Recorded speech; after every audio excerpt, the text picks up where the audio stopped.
ایک آدمی بازار میں آواز لگا رہا تھا، گدھا لے لو، 500 روپے میں گدھا لے لو۔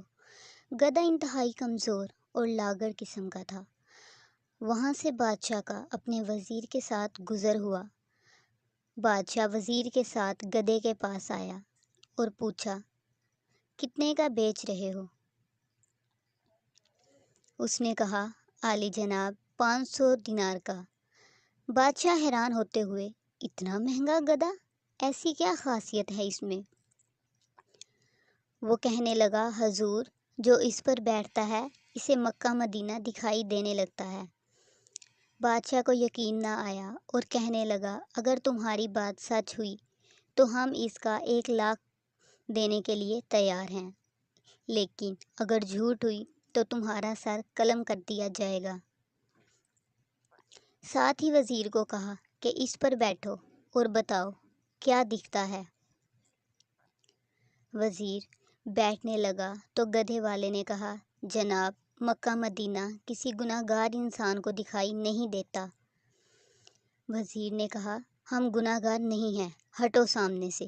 یہ کہہ کر گدھے پر بیٹھ گیا، لیکن کچھ دکھائی نہ دیا۔ اب سوچنے لگا کہ اگر سچ کہہ دیا تو بہت بدنامی ہوگی۔ اچانک چلایا، سبحان اللہ، ماشاءاللہ، الحمدللہ، کیا نظارہ ہے مکہ مدینہ کا۔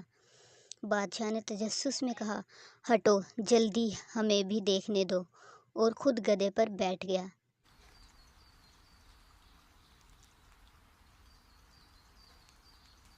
دکھائی تو اسے بھی کچھ نہ دیا، لیکن سلطانی جمہور کی نشان کو مد نظر رکھتے ہوئے آنکھوں میں آنسو لے آیا اور کہنے لگا، واہ میرے مولا، واہ تیری قدرت، کیا کراماتی گدھا ہے، کیا مقدس جانور ہے۔